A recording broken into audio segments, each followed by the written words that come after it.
El Señor esté con vosotros. Y con tu espíritu. Lectura del Santo Evangelio según San Lucas.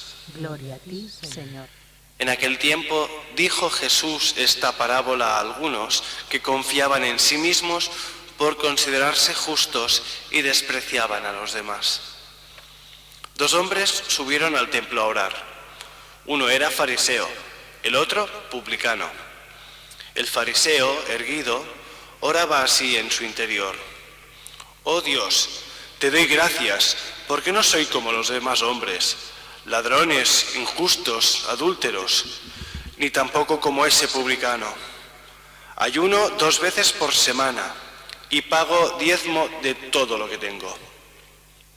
El publicano, en cambio, quedándose atrás, no se atrevía ni a levantar los ojos al cielo, sino que se golpeaba el pecho diciendo: «Oh Dios, ten compasión de este pecador».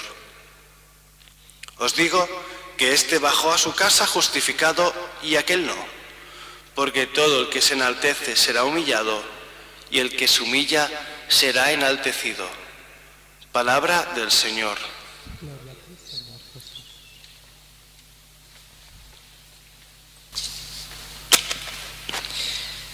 La primera lectura de hoy nos muestra el gran problema del pueblo de Israel con el profeta Oseas. Es que el pueblo se va apartando de Dios, y cuando se van la gente y los pueblos, cuando se apartan de Dios, pues reciben lo que cosechan, los males que hacen, que vuelven contra ellos.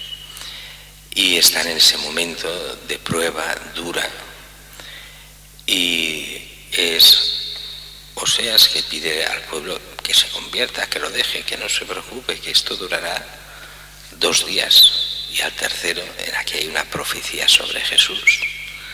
Durará 2 días, pero al tercero nos hará resurgir, volverá a la vida, viviremos en su presencia. Es una profecía sobre la pasión, la muerte y resurrección de Cristo, pero que se da también en la mentalidad popular. Aquel refrán, no hay mal que 100 años dure. Ese refrán es en el fondo aquello que sabemos bien. Todos los males duran lo que duran, pero después desaparecen y después se vuelve a la tranquilidad. El problema es el mal que ha hecho durante ese tiempo, aquellos que enferman, aquellos que mueren, aquellos que ya no estarán aquí. Por eso, aunque no estén aquí, hay que prever en los malos momentos el vivir siempre en gracia de Dios, para que si no los encontramos aquí, los encontremos allá. Nosotros y ellos, todos en gracia de Dios, para vivir realmente en la voluntad de Dios, es lo que se nos pide, y además en la Cuaresma. Y en este periodo de conversión cuaresmal nos pone la liturgia esta parábola, pero una parábola que nos dice el por qué Jesús nos la da. Dijo Jesús esta parábola a algunos que confiaban en sí mismos por considerarse justos y despreciaban a los demás. Es el gran problema de aquellos que se creen buenos. Los demás son todos malos, pero yo soy bueno. Esto lo encontramos muy curiosamente, no solo en el ámbito de la gente católica, donde hay algunos católicos, no todos ni mucho menos, sino incluso en el ámbito no católico, quiero decir en el ámbito de los ateos, donde la soberbia, la gente poco creyente, la soberbia les lleva a criticar todo, o nos lleva muchas veces a todos a ser hipercríticos con los demás, pero benévolos absolutamente con nosotros mismos. Y aquí ha de haber esa autocrítica que nos pide el Evangelio. 2 hombres subieron a orar, uno fariseo, el otro publicano. Los fariseos tenían fama de buena gente, cumplidores de la ley, gente que en todo se tenía que hacer ver como gente buena, aunque el Señor los juzga muy duramente, porque aunque habían algunos fariseos muy buenos, lo sabían, pero también muchos eran pura hipocresía, había de los 2 tipos. Y por eso hay que estar atentos, sobre todo porque en aquella época el ser fariseo vestía, lucía, y entonces muchos lo eran y se vanagloriaban de ello, pero no vivían como tales. Era solo pura apariencia. Después estaban, como dice el Señor, podridos por dentro, eran sepulcros blanqueados, no todos, ni mucho menos. Es por eso hoy menos, porque hoy ser católico no está de moda. Hoy ser católico, excepto en algún pequeño ambiente, vale algo, pero en el mundo somos despreciados totalmente. Cuando en el mundo ser católico y practicante tenía algún valor, entonces sí que había muchos hipócritas, también entre nosotros. Hoy podemos ser un poco hipócritas, sí, porque nadie nos saca del todo la hipocresía, si no es el Señor y la gracia.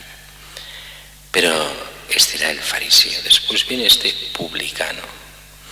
El publicano era el pecador público, el cobrador de impuestos, al servicio normalmente de los romanos, mal considerado por todos, despreciado.